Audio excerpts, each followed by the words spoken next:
जैसे बता रहे थे, युवा चेहरा है, थाने जाते हैं, वो हमारे लिए कोई बड़ी बात नहीं, हमारे पूर्वजों ने दे के गया है कि थाना कैसे जाना है, क्या बात रखना है। शिक्षा भी ऐसे मिले हम लोग। चूंकि आज केंद्रीय गौड़ महासभा का वार्षिक अधिवेशन है, तो अधिवेशन में मैं चंद शब्दों में युवा की तरफ से जो बातें हमको खलती है, युवा के बीच रहते हैं, उनके शिक्षा और रोजगार के लिए जो पीड़ा हम देखते हैं, मैं उसी को बयां करूंगा चंद लम्हों में।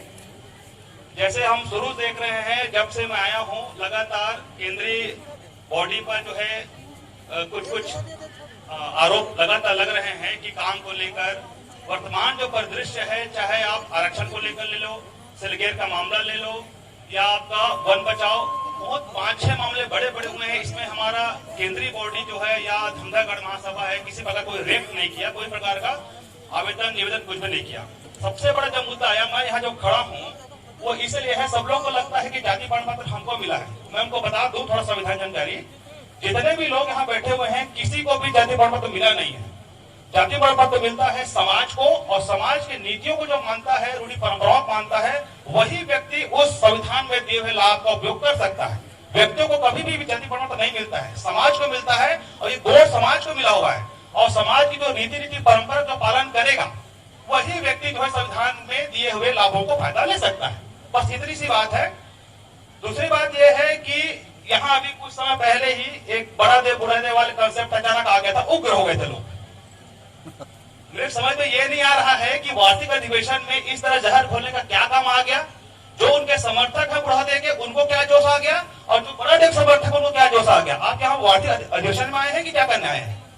हमारा कंसेप्ट क्लियर नहीं, हम किस लिए आए हैं? 2 दिन का हमारा 2 दिवसीय कार्यक्रम है, हम यहाँ बड़ा दे बुढ़ा दे लड़ रहे हैं। ये समय की कीमत प्रबंधन होना चाहिए आपको। दूसरी बात, जैसे मैंने कहा, सारे अभी जितने व्यक्ति हैं सब रीति परंपरा, पूजा पाठ इसी पर चर्चा कर रहे हैं। किसी एक व्यक्ति ने अभी तक शिक्षा की बात नहीं किया, किसी एक व्यक्ति ने रोजगार की बात नहीं किया। रात भर हम, वो जब रोटी बेटी होता तो हम रात भर बैठ जाते हैं। किसी बच्चे को मार पड़ता था जाने के लिए, अरे और काम है, मैं खेत जाऊंगा। शिक्षा ही जीरो है हमारा, शून्य है शिक्षा। और कब तक मैं शिक्षक लड़ोगे तलवार लेके? अभी लड़ाई जो है कलम की लड़ाई है, अभी लड़ाई आरक्षण की लड़ाई है। कोई नहीं जाता है, खाली रोटी बेटी बैठे हुए हम लोग, पूजा पाठ में मगन है, रात भर नाच रहे पूजा पाठ में। अरे जितना आवश्यक उतना करो ना। और हम चाहते हैं कि हम गुणवाना समाज दिलाएं, कैसे लाएंगे भाई? अभी कहा गोंडी हमारा धर्म है, किसने कहा गोंडी हमारा धर्म है? हम धर्मपुर में लोग हैं, जब धर्म खुदा नहीं था तब भी हम थे। किसने कहा धर्म हमारा है? और जिनका संस्कृति नहीं होती, परंपरा नहीं होती, उनका धर्म होता है। हमारी खुद की संस्कृति है, खुद की परंपरा है, खुद का कस्टम है, कस्टमरी लॉ है, सब कुछ हमारे पास है। हमको धर्म के चक्कर में क्यों बांध रहे हैं? हमको हमारा खुद का एक परंपरा है, हम उसी में जीवन यापन करते हैं। गोंडी धर्म कितना गोंडी आता है यहाँ पर? एक व्यक्ति दूसरे गोंडी आता है, गोंडी पढ़ा नहीं है। अभी वहां पर पहाड़ा रखा है शानदार, कोई नहीं पढ़ता उसको।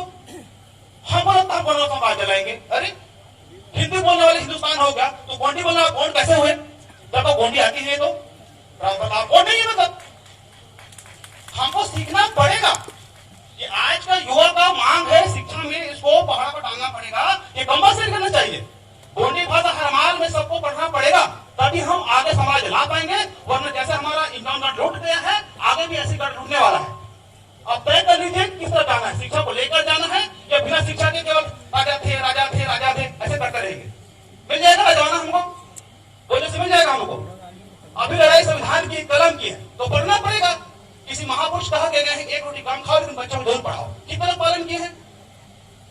कहते कहते हमारा बाप मर गया, लेकिन कितना पढ़े? अभी बड़े बड़े मामला हुआ आरक्षण, किसी पता है? शून्य है।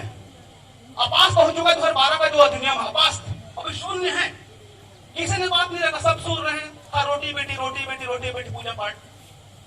तो आपसे मेरा निवेदन है, आप हमारे घर के मुखिया हैं, आप हमारे घर के बड़े हैं, और आपके बच्चे पर हमें चलना है।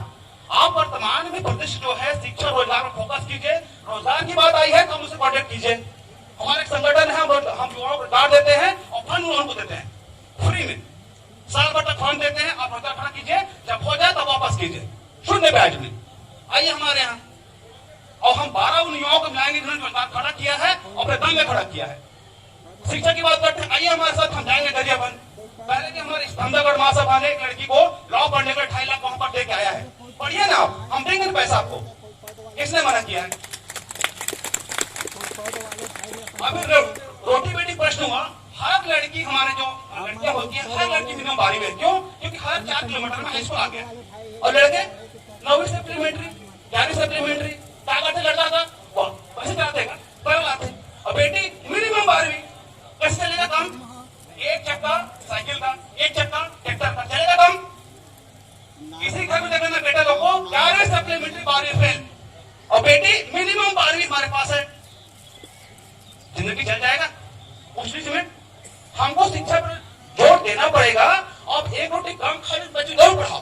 कई लोग बोलते हैं मैं महंगाई में नहीं पढ़ पाऊंगा, गरीबी में नहीं पढ़ पाया, और वो गरीबी में शराब छोड़ गए, और गरीबी में तम्बाकू छोड़ गए, को छोड़ गए, गरीबी से मैं नहीं पढ़ पाया, लेकिन गरीबी से मेरा नशा को नहीं छूटा। क्या लॉजिक है भाई? तो थोड़ा समझना पड़ेगा हमारे बुजुर्गों को, हमारे घर के, हमारे समाज के नेताओं को शिक्षा पे फोकस करना पड़ेगा, हर हाल में करना पड़ेगा, वरना 10 साल ले लीजिए आप, 10 साल के बाद आपके युवा पढ़ाने का पता नहीं चलेगा। वैसे कि हम अभी शून्य में है, जितने लोग को आरक्षण के दम पर जो नौकरी किए थे अभी शून्य हो गया है। अभी बच्चे जो 11वीं 12वीं में है, फर्स्ट ईयर में, वो क्या करेंगे? जनरल से फाइट कर पाओगे? किसी हिम्मत है जनरल से फाइट करने की? बुला दीजिए मेरे को, चलिए हम देंगे फंड आपको, आईएएस बनिए, समाज देगा फंड आपको, आईएएस बंद बताइए जनरल से। हिम्मत नहीं आप में, मालूम है क्यों? क्योंकि शिक्षा की जो लड़ाई है हम बहुत पीछे हैं, 5000 साल का इतिहास है हमारा, लाइन बराबर होनी चाहिए तब रेस तैयार होगा, अभी हम 5 साल पीछे चल रहे हैं। तो युवाओं को आना पड़ेगा, और ये जो मेरा जोश है इसीलिए है कि शिक्षा पे, रोजगार पे कोई भी बुजुर्ग बात करने को तैयार ही नहीं है, कोई भी दीवार बात करने तैयार नहीं है, कोई मुर्दार बात करने तैयार नहीं है, कोई संगठन का व्यक्ति बात करने तैयार ही नहीं है। और हमको लगता है गुणा साम्राज्य लाएंगे, गुणा साम्राज्य लाएंगे। कैसे आएगा भाई? गोंडी पढ़िए ना, अभी जितने 11वीं 12वीं में लड़के सबको देखिए गोंडी, पढ़ना बांटिए उनको, कितना सुंदर गोंडी हमारी बोली है, लेकिन नहीं पढ़ना है, लेकिन फिर भी हम गोंड है, गोंडी आती नहीं है फिर भी गोंड है। कैसे हुआ भाई? तो ये जो जहर घोला जा रहा है कुछ चीजों को लेकर, बड़ा देव बुढ़ा देव अन्य बातों को लेकर, उनको साइड कीजिए। जो बड़े बड़े 5 अभी जो वर्तमान प्रतिष्ठित चल रहे हैं छत्तीसगढ़ में, आरक्षण को लेकर, सिलगढ़ को लेकर, चाहे वो जंगल बचाव को लेकर, इन पर बात कीजिए, उनके आगे आइए। कई साथियों को मार पड़ता है, कई हम देखता हूँ व्हाट्सएप के माध्यम से, कोई दीवार जो है थाना जाता नहीं है। मैं कई बार पूछा कितने बार थाना कहेगा, पूरी जिंदगी में कभी थाना सफल नहीं देखे। अभी हमको थाना जाना पड़ेगा, आप लिख लीजिए। हर होली में मार खाएंगे हमारे बच्चे, दिवाली मार खाएंगे हमारे बच्चे, सारा देव तो हमारा मार हम ही खाएंगे, और थाना कौन जाएगा? ये अमोर तो काम देगा खेत में, हम जाएंगे थाना। तो तय कर लीजिए दीवार भाई लोग कि जब कोई आपके समाज में टीम में कोई अन्याय होता है, कोई बच्चा के बोलता है, चाहे नोनी हो या बाबू, आप जाइए थाना, लिखवाइए। आप आइए कभी भाटापारा हमारे साथ, बराबर आइए कभी। 6 हमारे पास ब्लॉक है, 6 थाने में 6 मालूम हमको ये कौन है। लड़ेंगे ना, कैसे लड़ेंगे? मैं ज्यादा शब्दों को नहीं ले रहा हूँ, केवल इतना युवा के तौर पर, चूंकि मेरी तारीफ ऐसे हुई कि युवा है, चेहरा है, मैं केवल शिक्षा और रोजगार पर चाहता हूँ आप बात रखिए, शुरू कीजिए। जो भी मेरे बुजुर्ग हैं, जो दीवार भाई हैं, जो रोटी पट्टी करते हैं, शिक्षा की बात कीजिए। अपने टीम में कितने बच्चे भी 10वीं 12वीं में नाम कर लीजिए, बस सिंपल से, काका पर गोतियार है, काका पर गढ़ है, काका पर बाने, बता दीजिए बस उसको। नहीं तो फिर वही गोतियार को बना लाएगा, वही होता है ना, शादी हो गया फिर मरते रहो, गोदान को बना तो लिया है, लड़का हो गया फिर खत्म, वो पूरा परिवार ही खत्म। तो हमको उनको शिक्षा देना पड़ेगा, और इसी शिक्षा में उनको गढ़ गोत्र बाना का जानकारी धीरे देना पड़ेगा, तब जाके हम लड़ पाएंगे।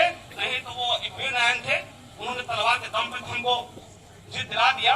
अभी लड़ाई कलम की है, अगर कलम आप नहीं पकड़ेंगे तो भूल जाइए कि आप कहाँ रहेंगे। आपका इंकानगढ़ तो लूट चुका है, हमारे मुख से सुनता हूँ कि बावनगढ़ में, धमदागढ़ हमारे समाज के अंदर में है, इंकानगढ़ का पता नहीं है। ऐसे ही रहेंगे तो शायद ये भी गढ़ हमारे हाथ से निकल जाए। सपोर्ट से हो जाए।